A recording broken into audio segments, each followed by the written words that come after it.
കഴിഞ്ഞ നിയമസഭാ തെരഞ്ഞെടുപ്പ് വേളയിലും അതിന് ശേഷവും വാർത്താ മാധ്യമങ്ങളിൽ നിറഞ്ഞു നിൽക്കുന്ന ഒരാളുണ്ടെങ്കിൽ അത് SNDP യോഗം ജനറൽ സെക്രട്ടറി വെള്ളാപ്പള്ളി നടേശനാണ്. വെള്ളാപ്പള്ളി നടേശൻ വാ തുറന്നാൽ വാർത്തയാണ്. അതുകൊണ്ട് തന്നെ നമ്മുടെ മാധ്യമങ്ങൾ അദ്ദേഹത്തെ വട്ടമിട്ട് പിടിച്ചിരിക്കുകയാണ്. അദ്ദേഹത്തിന് ചുറ്റും വട്ടം ചുറ്റി പറക്കുകയാണ് എന്ന് പറഞ്ഞാലും തെറ്റില്ല. ഈ നാട്ടിൽ എന്ത് സംഭവം ഉണ്ടായാലും ആളുകൾ ഉടനെ തന്നെ വെള്ളാപ്പള്ളിയുടെ അഭിപ്രായം എന്താണ് എന്ന് ചോദിക്കും. കാരണം അതേക്കുറിച്ച് വിവാദപരമായേക്കാവുന്ന അല്ലെങ്കിൽ വാർത്താ പ്രാധാന്യമുള്ള എന്തെങ്കിലും ഒരു മൊഴി അദ്ദേഹത്തിൽ നിന്ന് വീണ് കിട്ടും. ഏത് സംഭവത്തിലും അതാണ് പതിവ്, അതാണ് നാട്ടു നടപ്പ്. ഇപ്പോൾ ശബരിമലയിൽ വനിതാ പ്രവേശനത്തെക്കുറിച്ച് ചോദിച്ചാൽ വെള്ളാപ്പള്ളിക്ക് വ്യത്യസ്തമായൊരു അഭിപ്രായം പറയാനുണ്ടാവും. കെ മുരളീധരനെ കോൺഗ്രസ് പാർട്ടിയിൽ തിരിച്ചെടുക്കുന്നതിനെക്കുറിച്ച് ചോദിച്ചാൽ അതിനെക്കുറിച്ചും അദ്ദേഹത്തിന് വ്യത്യസ്തമായ അഭിപ്രായമുണ്ട്. പി ശശിയെ മുഖ്യമന്ത്രിയുടെ പൊളിറ്റിക്കൽ സെക്രട്ടറി ആക്കിയതിനെക്കുറിച്ച് ചോദിച്ചാൽ വേറെ ആരും പറയാത്തൊരു അഭിപ്രായം പുള്ളി അതിനെക്കുറിച്ച് പറയും. അതാണ് അദ്ദേഹത്തിൻ്റെ ഒരു രീതി. വി ഡി സതീശൻ മുഖ്യമന്ത്രി ആകരുത് എന്ന് പുള്ളി പറയും. അയാൾ തെറ്റില്ല എന്നും പറയും. ആയതിനു ശേഷം തരക്കേടില്ല എന്ന് പുള്ളി പറയും. അദ്ദേഹത്തിൻ്റെ പ്രസ്താവനകളെക്കുറിച്ച് പറയാൻ തുടങ്ങിയാൽ തീരുകയില്ല. എന്നാലും എനിക്ക് പെട്ടെന്ന് ഓർമ്മ വരുന്നൊരു കാര്യം, ഇടക്കാലത്ത് അദ്ദേഹം എന്തോ ഒരു സർജറിയുടെ ഭാഗമായിട്ട് മീശ പഠിച്ചിരുന്നു. ആ സമയത്താണ് എറണാകുളത്ത് നമ്മുടെ പാർലമെൻറ്റ് തെരഞ്ഞെടുപ്പ് വരുന്നത്. ഇവിടെ ആര് ജയിക്കും എന്ന് ചോദിച്ചപ്പോൾ പുള്ളി പറഞ്ഞു ഇവിടെ സെബാസ്റ്റ്യൻ പോൾ ജയിക്കും. അപ്പോൾ പത്രക്കാർ ചോദിച്ചു സെബാസ്റ്റ്യൻ പോൾ തോറ്റാലോ? വെള്ളാപ്പള്ളി ഉടനെ പറഞ്ഞു സെബാസ്റ്റ്യൻ പോൾ തോറ്റാൽ ഞാൻ ഈ വടിച്ച മീശ തിരിച്ചു വയ്ക്കും. അതായത് അദ്ദേഹത്തിൻ്റെ ആരോഗ്യപരമായ കാരണങ്ങളാൽ വടിച്ച മീശ പുള്ളി പുനഃസ്ഥാപിക്കും. മീശ വടിക്കുന്ന പറഞ്ഞ ആൾക്കാരെ നമ്മൾ കണ്ടു. വടിച്ച മീശ തിരിച്ചു വയ്ക്കും എന്ന് പറഞ്ഞ ഒരാളെ എൻ്റെ ഇത്ര കൊല്ലത്തെ പരിചയത്തിൽ, ഇത്ര കൊല്ലത്തെ ഓർമ്മയിൽ വെള്ളാപ്പള്ളി നടേശനിൽ മാത്രമേ കണ്ടുള്ളൂ. ഈ തെരഞ്ഞെടുപ്പ് കഴിഞ്ഞപ്പോഴും പുള്ളി വിവാദപരമായേക്കാവുന്ന ചില പ്രസ്താവനകൾ നടത്തി. അതിലൊന്ന് നമ്മുടെ മുഖ്യമന്ത്രിയുടെ പൊളിറ്റിക്കൽ സെക്രട്ടറി ആയിരുന്നു ധീര സഖാവ് പി ശശിയെക്കുറിച്ചാണ്. ഈ ശശി വലിയൊരു ദുരന്തരാണെന്ന് നമുക്കറിയാമല്ലോ. വലിയൊരു പണ്ഡിതനാണ്, ചിന്തകനാണ്. മാർക്സിസ്റ്റ് പാർട്ടിക്ക് നിസ്തുലമായ സംഭാവനകൾ നൽകിയിട്ടുള്ള ആളാണ്. ഇടക്കാലത്ത് പാർട്ടിയുടെ ജില്ലാ സെക്രട്ടറിയാണ്. ചില സദാചാര പ്രശ്നങ്ങളെ തുടർന്ന് പുള്ളിക്ക് ഞരമ്പ് രോഗം ആരോപിച്ചിട്ടാണ് പാർട്ടി ജില്ലാ സെക്രട്ടറി സ്ഥാനത്ത് ഒഴിവാക്കിയത്, പ്രാഥമിക അംഗത്വത്തിൽ നിന്ന് പുറത്താക്കിയത്. അതൊക്കെ നമ്മൾ മറന്നുപോയെന്നാണ് ശശിയുടെ വിചാരം. അങ്ങനെയൊന്നുമല്ല. നമുക്കൊക്കെ നല്ല ഓർമ്മയുണ്ട് അദ്ദേഹത്തിൻ്റെ പേരിൽ ആരോപിക്കപ്പെട്ട കുറ്റം എന്തായിരുന്നു, അദ്ദേഹത്തെ പാർട്ടി പുറത്താക്കിയപ്പോൾ പറഞ്ഞ കാരണങ്ങൾ എന്തൊക്കെയാണ്.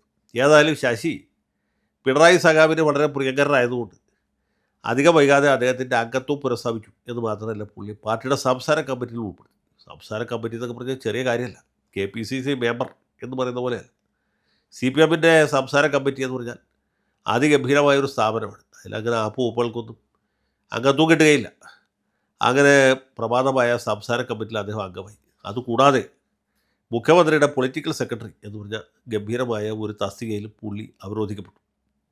മുഖ്യമന്ത്രിയുടെ പൊളിറ്റിക്കൽ സെക്രട്ടറി എന്ന് വെച്ചാൽ മുഖ്യമന്ത്രിയുടെ കണ്ണും കാതുമായി പ്രവർത്തിക്കുന്ന ആളാണ്. അദ്ദേഹത്തിന് വേണ്ടി നയപരമായ തീരുമാനങ്ങൾ എടുക്കാൻ കെൽപ്പുള്ള ആളാണ്. ശരിക്കും പറഞ്ഞാൽ കഴിഞ്ഞ 5 കൊല്ലം കേരളത്തിൻ്റെ ഭരണചക്രം തിരിച്ചത് സാക്ഷാൽ പി ശശിയാണ്. പുള്ളി സൂപ്പർ മുഖ്യമന്ത്രിയാണ്. പിണറായി വിജയന് അനാരോഗ്യ പ്രശ്നങ്ങളുണ്ട്, പ്രായാധിക്യമുണ്ട്, പല പ്രശ്നങ്ങളുമുണ്ട്. ഇടയ്ക്കിടയ്ക്ക് ബയോ ക്ലിനിക്കിൽ പോകണം. അപ്പോഴൊക്കെ ഭരണചക്രം തിരിച്ചിരുന്നത് ഈ ഇടതുപക്ഷത്തിൻ്റെ കപ്പൽ മുങ്ങിപ്പോകാതെ കാറ്റിലും കൂളിലും നയിച്ചത് ശശിയാണ്. വെള്ളാപ്പള്ളിയുടെ അച്ഛൻ ഈ ശശിയെക്കുറിച്ച് ഒട്ടും അഭിനന്ദനപരമല്ലാത്ത ചില പരാമർശങ്ങൾ നടത്തി.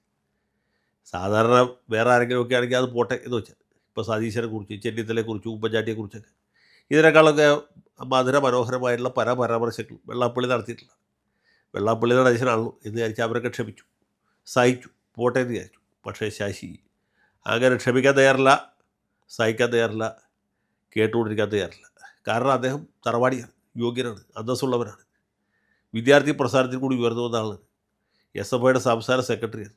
അതുപോലെ DYFIയിൽ എടുത്താൽ പോകാത്ത എന്തൊക്കെയോ പദവികൾ പുള്ളി വഹിച്ചിട്ടുണ്ട്. അത് കഴിഞ്ഞ് CPMൻ്റെ കണ്ണൂർ ജില്ലാ സെക്രട്ടറി എന്ന് വെച്ചാൽ കൊല്ലിനും കൊലയ്ക്കും അധികാരമുള്ള പോസ്റ്റാണ്. അവിടെ ഇരുന്നിട്ടുള്ള ആളാണ്. പിന്നെ പാർട്ടിയിൽ നിന്ന് ഇടക്കാലത്ത് പുറത്താക്കപ്പെട്ടു എന്നുള്ളത് സത്യമാണെങ്കിൽ പോലും ഇപ്പോൾ സംസ്ഥാന കമ്മിറ്റി അംഗമാണ്. മുഖ്യൻ്റെ പൊളിറ്റിക്കൽ സെക്രട്ടറി ആയിരുന്ന ആളാണ്. വെള്ളാപ്പള്ളി നടേശൻ്റെ അവിവേകം കേട്ട് അടങ്ങിയിരിക്കുന്ന ആളല്ല ശശി. ശശി സഖാവ് ഇപ്പോൾ വെള്ളാപ്പള്ളി നടേശന് വക്കീൽ നോട്ടീസ് അയച്ചിരിക്കുകയാണ്. അപകീർത്തിക്ക് കേസ് കൊടുക്കും, സിവിലായിട്ട് കൊടുക്കും, ക്രിമിനലായിട്ട് കൊടുക്കും. വെള്ളാപ്പള്ളിയുടെ കുടുംബം തറവാടാകും, വീടിരിക്കുന്ന സ്ഥലത്ത് കുളം കുഴിക്കും എന്നാണ് ഇപ്പോൾ വക്കീൽ നോട്ടീസ് വഴിക്ക് ഭീഷണിപ്പെടുത്തിയിട്ടുള്ളത്. ഈ വക്കീൽ നോട്ടീസ് ഇടുമ്പോൾ വെള്ളാപ്പള്ളി നടേശൻ്റെ മുഖത്തുണ്ടാകുന്നൊരു വികാരം എന്തായിരിക്കും നിങ്ങൾ ആലോചിച്ചു. പക്ഷേ ശശി വക്കീൽ നോട്ടീസിൽ നിർത്തരുതെന്നാണ് എൻ്റെ ഒരു ചെറിയ അഭിപ്രായം. അദ്ദേഹം തീർച്ചയായിട്ടും കേസ് കൊടുക്കും. പിണറായി വിജയൻ പണ്ട് ജസ്റ്റിസ് സുകുമാരനെതിരായിട്ട് കൊടുത്ത പോലത്തെ ഒരു കേസ് തലശ്ശേരി മജിസ്ട്രേറ്റ് കോടതിയിൽ കൊടുക്കും.